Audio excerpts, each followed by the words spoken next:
Nakabasa ka na ba ng anumang mitolohiyang Griego? Have you ever read any Greek mythology? 그리스 신화 읽어본 적 있니? Mahilig ako sa mga kwento tungkol sa mga Diyos ng Griego. Paborito ko marahil ang kwento ni Hercules. Yeah, I love stories about the Greek gods. My favorite is probably the tale of Hercules. 응, 난 그리스 신들 관련 이야기를 정말 좋아해. 헤라클레스 이야기를 제일 좋아해. Ang galing ni Hercules. Talagang gusto ko ang kwento ng Persephone at kung paano dumating ang mga panahon. Hercules is great. I really like the story of Persephone and how the seasons came to be. 헤라클레스 멋지지. 난 페르세폰의 이야기와 계절이 생겨난 이야기가 좋아. Iyan ay isang kaakit-akit. Ang buong ideya ng kalaliman ay medyo kawili-wili. That's a fascinating one. The whole idea of the underworld is pretty interesting. 매력적인 부분이지. 저승에 대한 전체적인 개념이 참 흥미로워. Talaga. Marami ka bang alam tungkol sa mitolohiya ng Norse?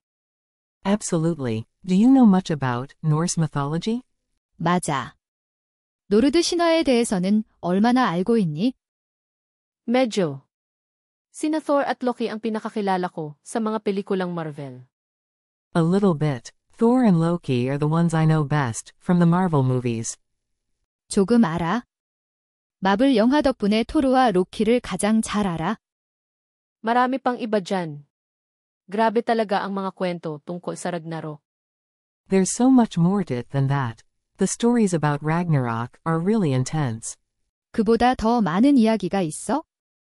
라그나로크에 관한 이야기는 정말 강렬해. Narinig ko ang tungkol sa Ragnarok. Hindi ba iyon ang katapusan ng mundo sa mga alamat ng Norse? I've heard of Ragnarok. Isn't that the end of the world in Norse myths? 라그나로크 들어본 적 있어? 노르드 신화에서 세계의 종말이지? Ito ay isang malaking labanan na humahantong sa pagkamatay ng maraming mga Diyos at muling pagsilang ng mundo. Yes, it's a huge battle that leads to the death of many gods and a rebirth of the world. 맞아. 많은 신들이 죽고 세계가 다시 태어나는 큰 전투야. Mukhang epiko. Dapat kong basahin ang higit pa tungkol dito. Sounds epic. I should read more about it. 정말 멋지다. 더 읽어봐야겠다.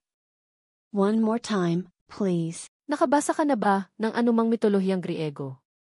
Have you ever read any Greek mythology? 그리스 신화 읽어본 적 있니? Mahilig ako sa mga kwento tungkol sa mga Diyos ng Griego. Paborito ko marahil ang kwento ni Hercules. Yeah, I love stories about the Greek gods. My favorite is probably the tale of Hercules. 응, 난 그리스 신들 관련 이야기를 정말 좋아해. 헤라클레스 이야기를 제일 좋아해. Ang galing ni Hercules. Talagang gusto ko ang kwento ng Persephone at kung paano dumating ang mga panahon. Hercules is great. I really like the story of Persephone and how the seasons came to be. 헤라클레스 멋지지.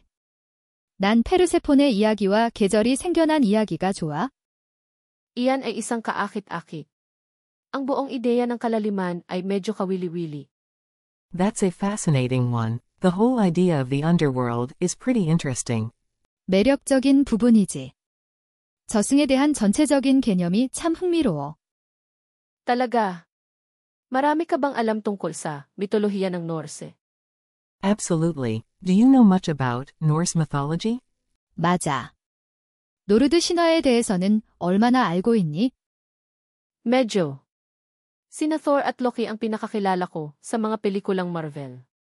A little bit. Thor and Loki are the ones I know best from the Marvel movies. 조금 알아? 마블 영화 덕분에 토르와 로키를 가장 잘 알아? Marami pang iba dyan.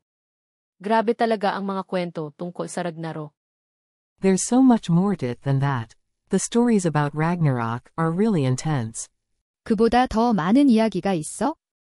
라그나로크에 관한 이야기는 정말 강렬해. Narinig ko ang tungkol sa Ragnarok. Hindi ba iyon ang katapusan ng mundo sa mga alamat ng Norse?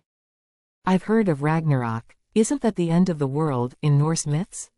라그나로크 들어본 적 있어? 노르드 신화에서 세계의 종말이지?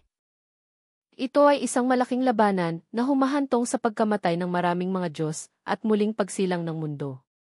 Yes, it's a huge battle that leads to the death of many gods and a rebirth of the world. 맞아. 많은 신들이 죽고 세계가 다시 태어나는 큰 전투야. Mukhang epiko. Dapat kong basahin ang higit pa tungkol dito. Sounds epic. I should read more about it. 정말 멋지다. 더 읽어봐야겠다.